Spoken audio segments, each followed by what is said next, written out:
तो अभी हम एक सीरीज कर रहे हैं ऑन प्रिमिटिव रिफ्लेक्सेस। आज का जो रिफ्लेक्स हम डिस्कस करेंगे दैट इज प्लांटर रिफ्लेक्स, कि ये क्या होता है, क्या इसका पर्पस है, कब ये इंटीग्रेट होता है, अगर बॉडी में रह जाएगा क्या इश्यूज आएंगे, कैसे उसको सॉल्व करना है। हाय, मेरा नाम ऋचा जैन है। Welcome back to our channel kids developmental activities. तो आज हम डिस्कस करेंगे प्लांटर रिफ्लेक्स और बबिन्स्की रिफ्लेक्स। इसको बबिन्स्की रिफ्लेक्स भी कहा जाता है।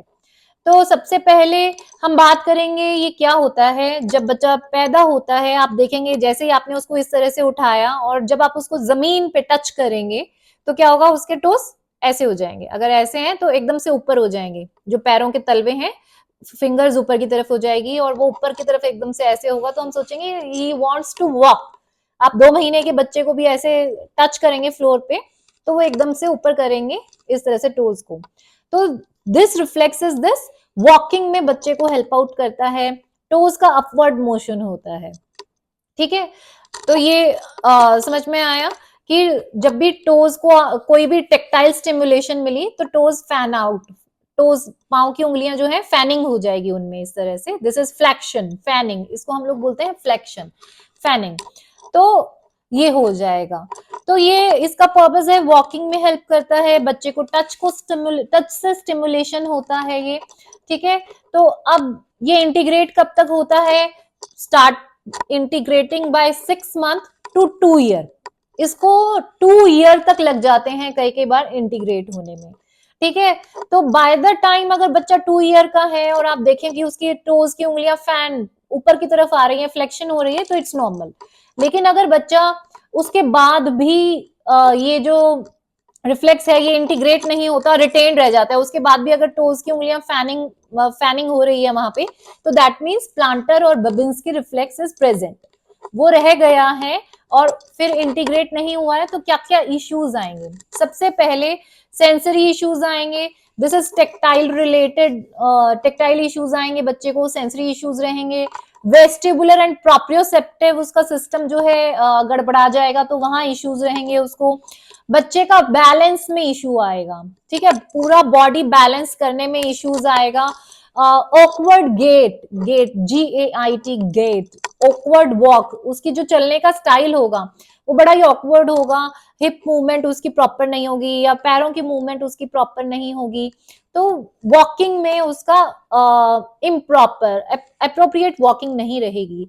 और अगर टोज की फैनिंग है और उसके बाद वो रिटेन्ड है तो टो वॉकिंग, क्योंकि जैसे ही उसको वो टच मिला, जैसे ही उसने पांव रखा तो वो टच से स्टिमुलेशन होके इनवॉल्यूंटरी अपने आप उसकी उंगलियां फैन आउट हो जाएगी और वो टो वॉकिंग भी करेंगे, कर सकते हैं। It's not these are the symptoms, ये जरूरी नहीं है कि सारे ही सिम्टम एक पर्सन में मिलेंगे।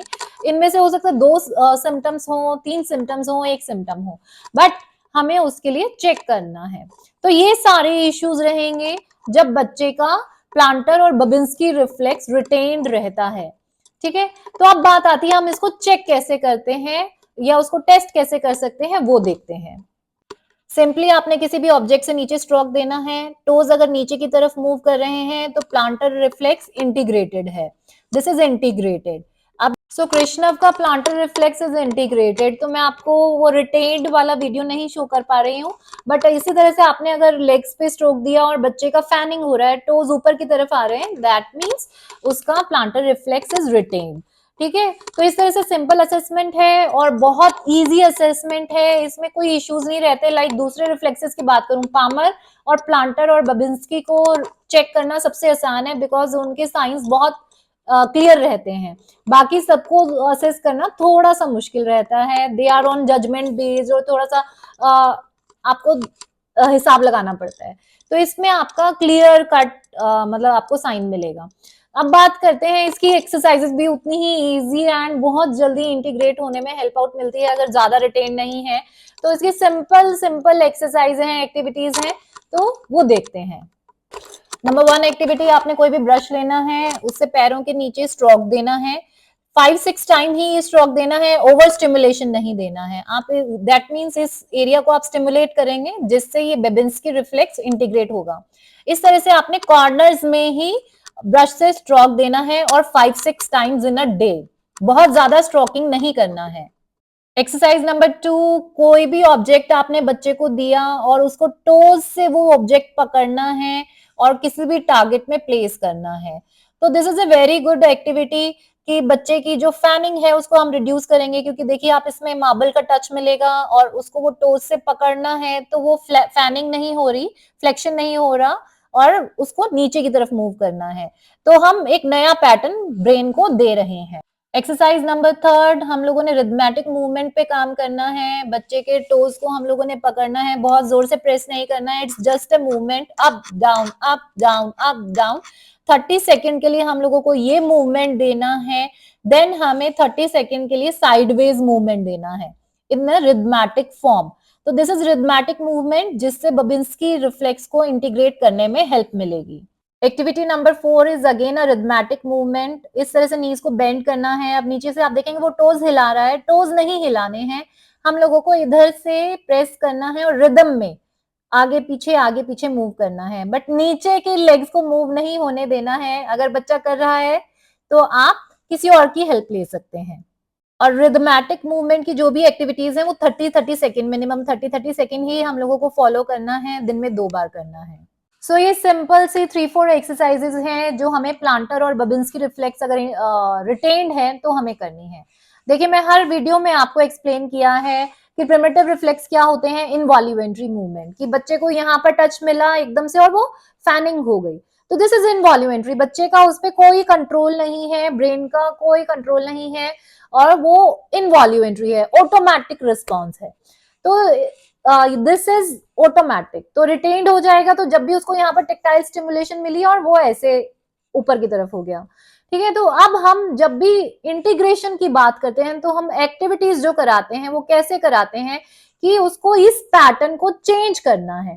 मतलब अब फैनिंग को हमें टोज इन्वर्जन में कन्वर्ट करना है, तो उसके लिए हमें वो एक्टिविटीज, उस टाइप की एक्सरसाइजेस को फॉलो करना है ताकि हम वो जो पैटर्न ऑलरेडी फिक्स्ड है, इनवॉल्यूमेंट्री पैटर्न है, उनको ब्रेक कर सकें और ब्रेन का कंट्रोल आ पाए कंप्लीट बॉडी पे, ठीक है। तो उन्हीं पैटर्न्स पे हम लोग काम करते हैं कि नए पैटर्न्स को बनाना है। तो उसके लिए मैं हर वीडियो में आपको एक्सप्लेन करती हूँ फ्रीक्वेंसी, कि आपने ये जो एक्टिविटीज हैं रिफ्लेक्स इंटीग्रेशन की वो डेली करानी है, दिन में मिनिमम 2 बार कराना है, ठीक है। तो जब आप वो 2 बार कराएंगे तब जाकर आपको रिजल्ट्स देखने को मिलेंगे। अब जितने सेंसरी इश्यूज हैं, बिकॉज अगर रिटेन्ड प्रिमिटिव रिफ्लेक्सेस हैं, मैंने इसमें भी बताया आपको टेक्टाइल इश्यूज रहेंगे, सेंसरी इश्यूज रहेंगे, वेस्टिबुलर एंड प्रोप्रियोसेप्टिव इश्यूज रहेंगे, और साथ में जब ऑकवर्ड वॉक रहेगी तो व्हाट विल हैपन, बच्चा चिड़चिड़ा अपने आप ही रहेगा, ठीक है। क्योंकि उसका इमोशंस पे अपने कंट्रोल नहीं रहेगा एंड ही विल बी थोड़ा सा मूडी। और चाहे कोई भी रिटेन्ड रिफ्लेक्स है तो बच्चे का टेंट्रम्स तो रहेंगे, because they don't understand what is happening with their body, क्योंकि वो कंट्रोल नहीं कर पा रहे हैं अपने बॉडी को। यार आप खुद सोचिए, जब आप किसी चीज को कंट्रोल नहीं कर पाते हैं तो कितना फ्रस्ट्रेशन और कितना एंगर आता है और कितनी एनर्जी बर्न होती है उसको कंट्रोल करने की कोशिश में।